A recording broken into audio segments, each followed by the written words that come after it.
Bismillah ar-Rahman ar-Rahim.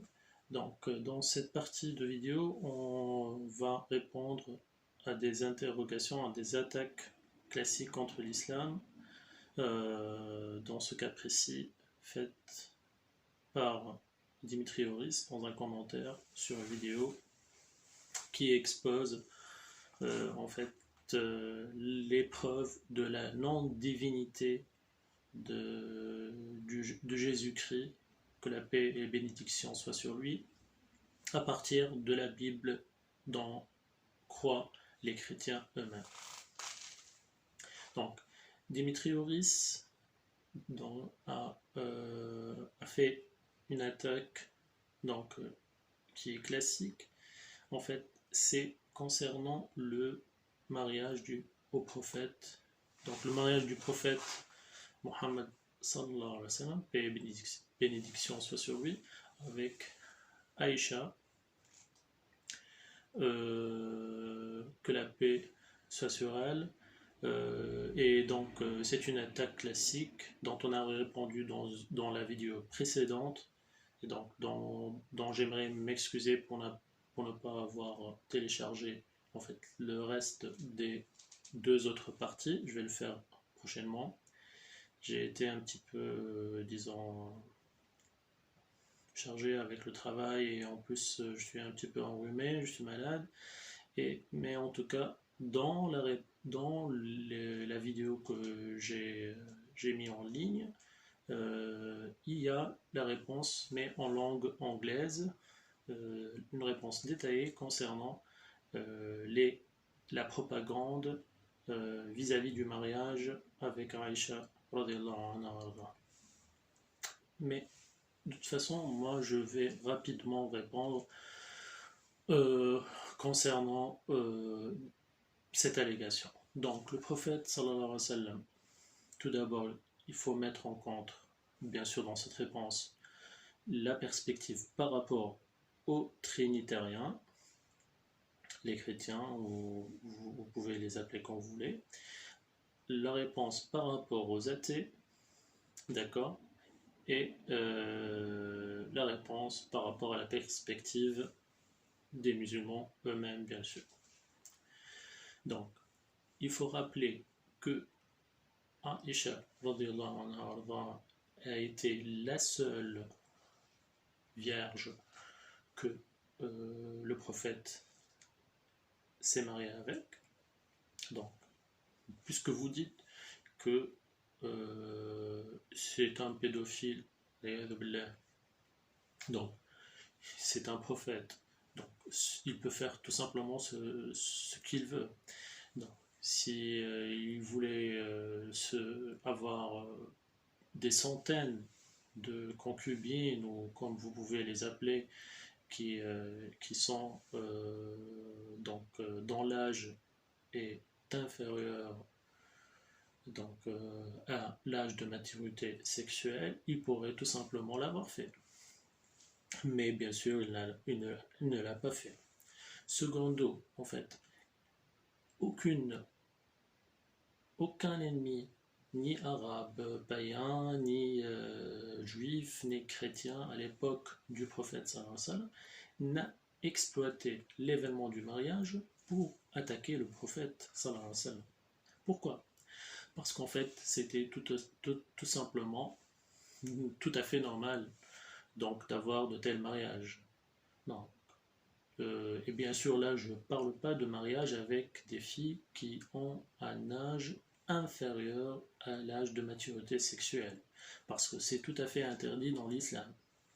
Il faut que la mariée ait atteint l'âge de maturité sexuelle, et là, Aïcha, dans le hadith authentique de Tirmidhi, elle dit elle-même que lorsque la fille atteint l'âge de 9 ans, elle devient une femme. Donc là, elle parle des conditions donc à l'époque dans le pays donc en question, qui est le désert de l'Arabie, et bien sûr dans les conditions climatiques et tout ce que vous voulez. Donc, et c'est une preuve qui, en plus, nous montre que Aïcha, lorsqu'elle a eu le mariage avec le prophète sallallahu alayhi wa sallam, elle avait déjà atteint la maturité sexuelle. Sinon, pourquoi le prophète sallallahu alayhi wa sallam aurait-il attendu 3 ans pour pouvoir consommer son mariage? Parce qu'en fait, il a, comment dire, il s'est engagé avec Aïcha à l'âge de 6 ans, mais il a attendu 3 années avant qu'il consomme son mariage, donc à l'âge de 9 ans. Pourquoi attendre? S'il était un pédophile, donc à l'âge de 6 ans, il va tout simplement exploiter ça et personne ne va rien dire. Mais là, il attend jusqu'à 9 ans pour pouvoir consommer son mariage. C'est tout à fait clair, il attend que Aïcha ait atteint la maturité sexuelle. Et bien sûr, je voulais rappeler qu'en islam, il faut que la fille ait atteint la maturité sexuelle et en plus, il faut qu'elle ait atteint une maturité mentale, psychologique, qu'il n'y ait aucun dommage qui puisse être parvenu donc à la fille lors du mariage. C'est parce qu'il y a une règle en islam, la dharara wa la dirar. Il n'y a aucun dommage, je ne sais pas comment traduire l'autre, donc dans la religion on peut faire rien qui puisse infliger donc des dommages à la personne qui est en train d'adorer Allah subhanahu wa ta'ala. D'accord? En plus, le mariage, contrairement à la propagande, il faut qu'il inclue donc l'accord de la fille elle-même. Et la preuve, c'est par exemple dans le hadith, donc, avec la femme qui vient à Aïcha, elle demande de voir le prophète sallallahu alayhi wa sallam, et par la suite, lorsqu'il vient à son rencontre, il lui dit en fait j'ai été marié, mon père m'a marié à tel et tel, mais je veux pas l'épouser et je veux pas rester avec lui.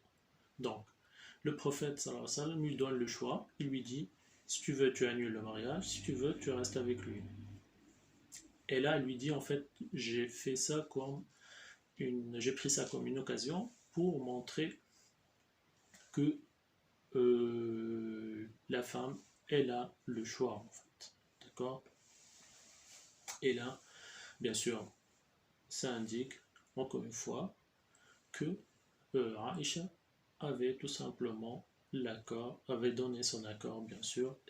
Donc, c'est pas un mariage forcé. Ils disent en fait qu'elle joue, dans le hadith, elles disent qu'elle joue avec des poupées. Donc, ça indique que c'est tout simplement une jeune fille. Non, c'est tout à fait faux.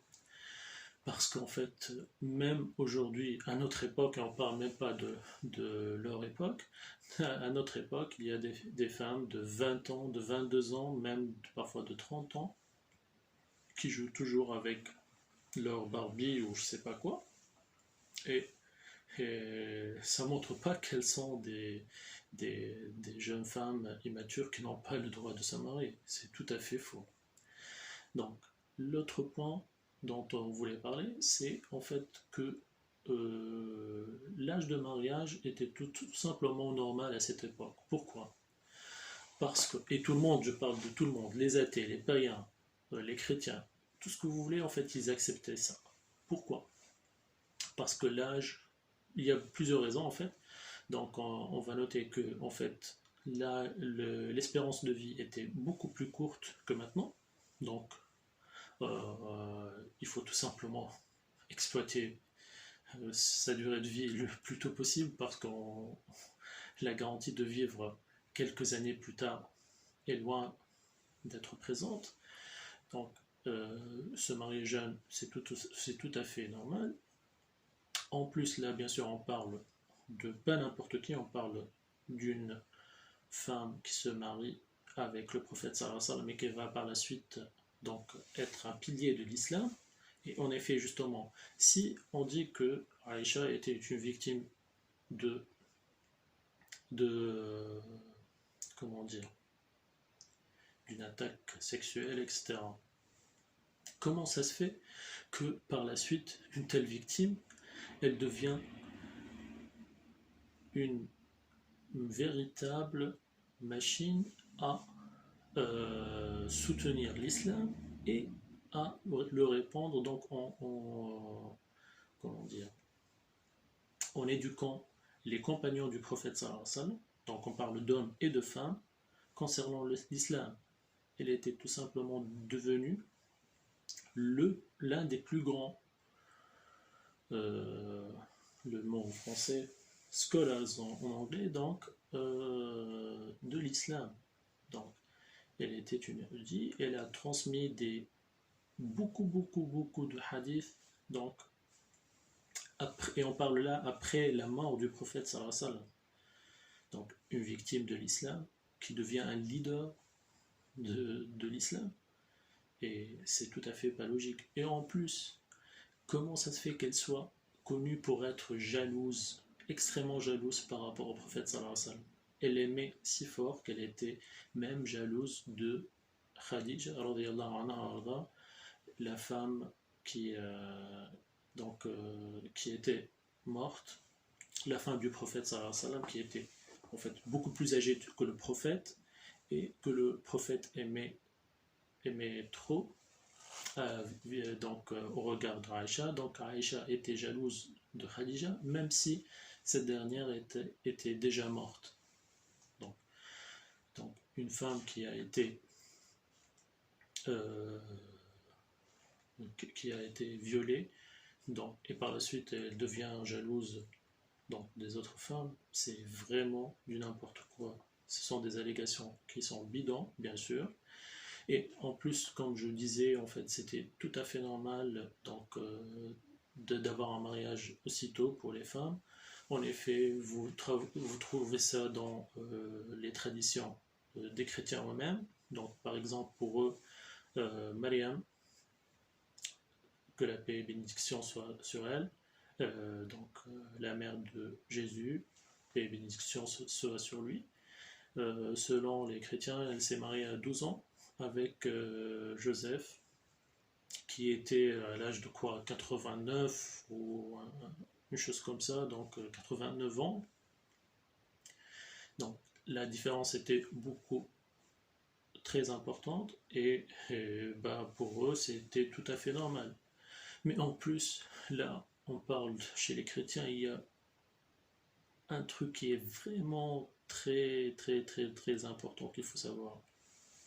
Les chrétiens, ils n'ont vraiment aucun point par rapport à leur propre Bible, parce que lorsqu'on voit l'Ancien Testament notamment, on voit que en fait, selon l'interprétation des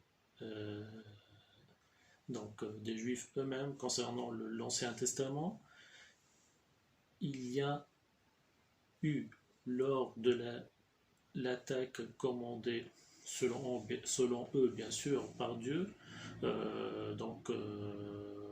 contre les ennemis de Moïse, paix et bénédiction soit sur lui. Donc il y a eu des commandes d'avoir à tuer tout le monde et de laisser uniquement les jeunes filles qui n'ont jamais couché avec un homme. Et l'interprétation des rabbins, qu'est-ce qu'ils disent? Eh bien, ils disent en fait que ce sont des jeunes filles de 3 ans comme minimum, et bien sûr ce sont des esclaves sexuels pour eux, après avoir tué le reste de toute la nation des Amalekites. Donc non seulement ils vont c'est dans la Bible, hein, il y a des attaques par des roches, ils prennent tous les enfants. Il y a deux types d'attaques en fait, dans Samuel, dans Numbers, et je ne sais pas où l'autre. Donc ils ont une nation, ils l'ont détruit totalement, ils ont tué tout le monde, ils ne laissent aucun, ça c'est les mots de la Bible, selon les chrétiens bien sûr, ils ne laissent rien qui respire, même les animaux, tout le monde, ils les tuent tout le monde, même les bébés, ils prennent des rochers et ils leur écrasent la tête. Ça, c'est dans la Bible. Vous pouvez vraiment vérifier ça vous-même. Et par la suite, il y a une autre attaque où ils vont garder uniquement les jeunes filles qui n'ont jamais couché avec un homme. Et là, l'interprétation, c'est l'interprétation officielle, bien sûr, c'est qu'ils vont laisser les jeunes filles de 3 ans, donc d'âge. Donc, et ils les vont laisser pourquoi? Comme esclaves sexuels. Et là, par la suite, il nous parle du prophète sallallahu alayhi wa sallam. Nous, on a l'interdiction d'avoir des relations sexuelles, là on parle de mariage bien sûr, avec des femmes, avec des jeunes filles qui n'ont pas atteint la maturité sexuelle. Alors que eux, ils vont tout simplement avoir des relations avec des jeunes filles de 3 ans. Vous imaginez? C'est inimaginable. Et bah pour eux, c'est ok. Mais, mais le truc choquant, c'est qu'ils attaquent les musulmans et ils disent que le prophète, sallallahu alayhi wa sallam, est, bien sûr, il est innocent de ça, et ils disent que c'est un pédophile. C'est du n'importe quoi. Donc, ensuite, par la suite, donc, j'ai le point par rapport aux athées. Donc, les athées eux-mêmes, ils ont comme donc ils ont accepté ça alors, depuis l'Antiquité et en plus donc dans une époque récente avec l'USSR, donc l'Union soviétique, l'âge de consentement était tout simplement l'âge de l'atteinte de maturité sexuelle. Ici récemment, depuis quelques dizaines d'années, aux États-Unis, au state de Delaware, je crois, l'âge était de 7 ans, l'âge de consentement. Dans la tradition anglo-saxonne, bien sûr, et dans les sociétés chrétiennes, en fait, les mariages des rois avec des filles de 7 ans, 9 ans étaient absolument communs. Donc c'est pour ça en fait que personne ne parlait de cet argument-là qu'il y a quelques dizaines d'années. Pourquoi?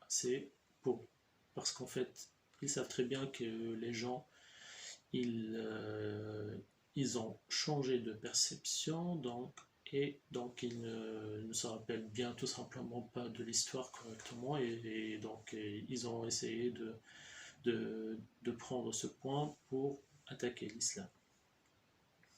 Mais bien sûr, on rappelle également par rapport aux athées qu'en Thaïlande et dans tous les rings de pédophilie, les masters, les grands boss sont des athées. Pour les chrétiens, bien sûr, on ne parle même pas. Donc, tout le monde connaît ça. Donc, les prêtres pédophiles, c'est comme des fourmis. Et par la suite, ils attaquent l'islam et ils nous disent que le prophète sallallahu alayhi wa sallam était un pédophile. Hachem, bien sûr, c'est tout à fait faux, bien sûr. Si c'était le cas, il aurait eu en mariage des dizaines de jeunes filles de l'âge de 5 ans ou même moins, et personne n'aurait rien dit puisque c'est un prophète. Donc, ils vont dire que c'est ok, et en plus, c'était tout simplement très facile pour lui de consommer le mariage à 6 ans, mais il ne l'a pas fait. Il a attendu jusqu'à 9 ans pour qu'elle puisse atteindre la maturité sexuelle.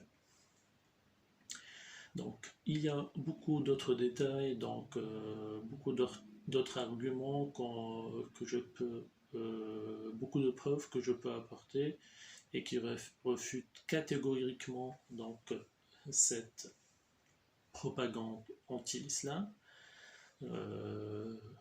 Mais j'espère donc que j'aurai l'occasion pour le faire une autre fois, puisque ma gorge me fait un petit peu mal, je suis un petit peu malade, mais alhamdoulilah, donc j'ai pu même rapidement répondre à cette allégation-là, et j'espère que j'aurai l'occasion de lire encore une fois. Et oui, je me suis rappelé en fait concernant quelques points qui donc utilisés par ce trinitaire, donc j'ai oublié le nom, comment il s'appelle? Dimitri Donc Dimitri se rappelait qu'il a dit donc, que Dieu il peut faire tout ce qu'il veut.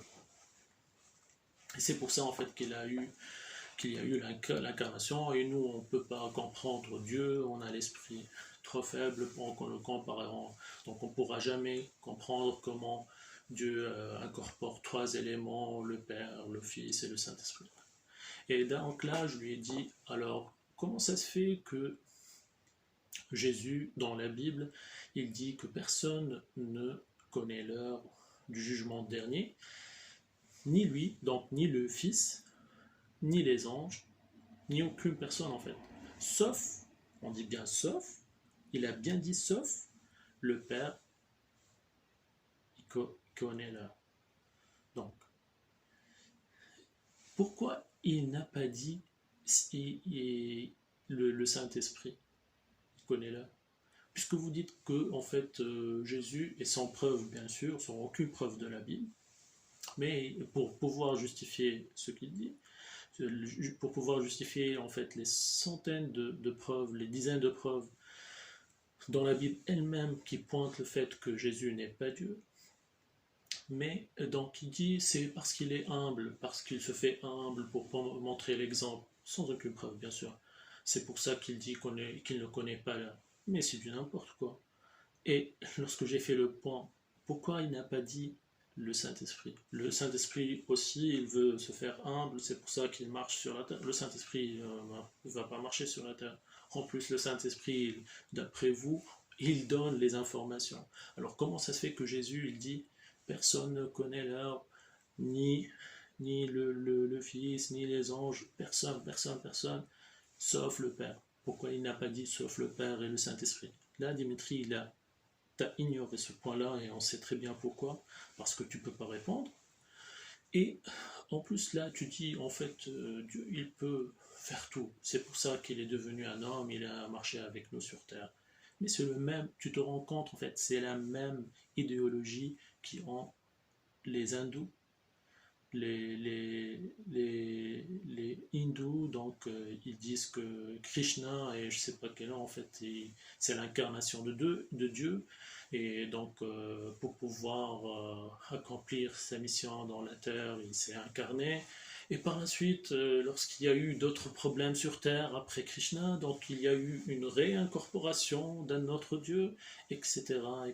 Puisque Dieu peut tout faire, et puisque Dieu peut être donc est omniprésent, comme vous dites vous les chrétiens, et par la suite il est devenu dans les éléphants, dans le serpent. Alors vous trouvez des hindous qui adorent des éléphants, l'autre qui adore du n'importe quoi, mais en fait c'est la même théologie, en fait c'est le même concept. Ils disent que Dieu peut tout faire, Dieu est présent partout, donc on va adorer Dieu partout. C'est la même idéologie en fait. Dieu ne peut faire que seulement, et il choisit de ne pas faire que seulement les actes qui sont à la hauteur de la divinité de Dieu. Il ne va pas s'abaisser donc à un niveau inférieur à sa divinité. Donc, donc vous dites que Dieu peut exister dans les toilettes, dans les saletés, c'est du n'importe quoi, c'est du n'importe quoi. Dieu ne fait que les choses qui sont à la hauteur de Dieu. Dieu ne va pas tout simplement se faire tuer par un agent du diable. Donc, un sataniste, il va tuer Dieu, et par la suite, vous glorifiez l'arme, donc qui est la croix. Donc, vous glorifiez l'arme qui a soi-disant tué Dieu. Donc, c'est ça, un agent de Satan qui... Et par la suite, vous nous dites, pour être sauvé, vous n'avez aucune autre possibilité. Il faut tout simplement croire que Jésus était Dieu, et que en fait il a été tué. Et par qui? Par un agent du diable.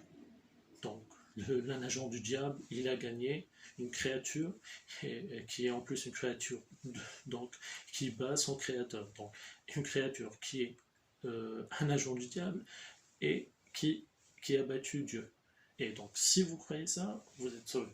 Sinon, vous allez en enfer.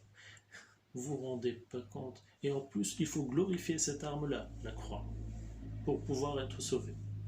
Accepter le sacrifice. Mais vous vous rendez compte qu'accepter un sacrifice humain, c'est tout à fait païen, c'est à 100% païen.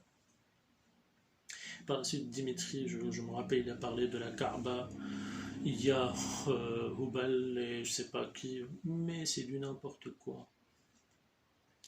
C'est de la propagande pure et simple. Bien sûr, nous on ne croit pas que Dieu existe dans la Kaaba.